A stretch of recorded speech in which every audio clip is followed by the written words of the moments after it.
வணக்கம் அன்பர்களே, வாங்க இப்போ நாம முறுக்கு செய்யறது எப்படின்னு பார்க்கலாம். 1 கப் அளவுள்ள பச்சரிசி மாவு எடுத்துக்கோங்க. 1 டேபிள் ஸ்பூன் உளுத்த மாவு, தேவையான அளவு 1/2 ஸ்பூன் ஜீரா, 1 ஸ்பூன் வெள்ளை எள்ளு, இங்கு பவுடர், தேவையான அளவு உப்பு, முறுக்கு செய்யறதுக்கு பொரிக்கிறதுக்கு ஆயில், அதுக்கப்புறமா 1 டேபிள் ஸ்பூன் ஆயில் நல்லா சூடாக இருக்கும் போது அந்த சூடாக இருக்கிற ஆயிலில் 1 டேபிள் ஸ்பூன் எடுத்து இந்த மாவில் போட்டுக்கணும். அதுக்கப்புறம் இந்த உளுத்தம் பவுடரை என்ன பண்ணணும்னா சூடு ஏறுற அளவுக்கு இதை வறுத்து அதை என்ன பண்ணணும்னா இந்த அரிசி மாவோட கலந்துக்கணும்.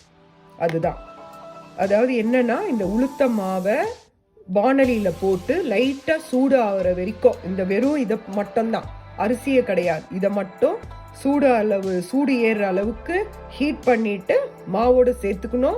அதே மாதிரி 1 டேபிள் ஸ்பூன் ஆயில், நல்லா கொதிக்கிற ஆயில், நீங்கள் எப்படியும் முறுக்கு செய்கிறதுக்கு எண்ணெய் வைப்பீங்க இல்லையா, அதில் இருந்து 1 டேபிள் ஸ்பூன் ஆயிலை இந்த மாவில் எடுத்து, பிசைகிற மாவில் எடுத்து விடணும். இப்போ பாருங்க, இதுதான் எல்லாமே, அதில் வறுத்த உளுத்தம்பருப்புல இருந்து எல்லாமே போட்டு ரெடியாக இருக்குது. இப்போ நான் ஆயில் ஹீட் பண்ணி அதை 1 டேபிள் ஸ்பூன் போட்டு தேவையான அளவு உப்பு சேர்த்து இதை நான் பிசைஞ்சிட்டு உங்களுக்கு காட்டுறேன்.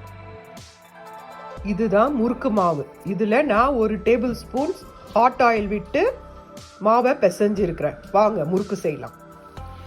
முறுக்கு குழாயில் இந்த முறுக்கு குழாயில் இந்த மாதிரி முறுக்கை பிழிஞ்சு சுட்டு எடுங்க.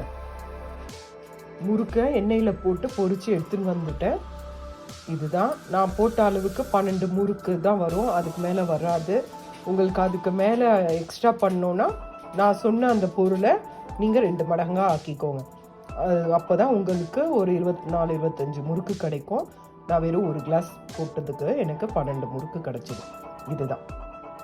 அதுக்கப்புறமா குழந்தைங்களுக்கு இந்த மாதிரி முறுக்கை உடச்சி வச்சுட்டிங்கன்னா லஞ்ச் பாக்ஸுக்கு குழந்தைங்களுக்கு கொடுத்து அனுப்புறதுக்கு ரொம்ப ஈஸியாக இருக்கும். குழந்தைங்களுக்கும் எடுத்து சாப்பிட்றதுக்கும் ரொம்ப நல்லாயிருக்கும். இந்த முறுக்கு ரொம்ப கிறிஸ்பியாக இருக்கும். சாப்பிட்டு பாருங்கள், பிடிச்சிருந்தா லைக் பண்ணுங்கள். இதை பாருங்கள், நான் சாப்பிட்டு காட்டுறேன், இல்லைன்னா உடச்சி காட்டுறேன். இதை பாருங்கள், முறுக்கு நல்லா கிறிஸ்பியாக இருக்கும். சாப்பிட்டு பார்த்துட்டு சொல்லுங்கள்.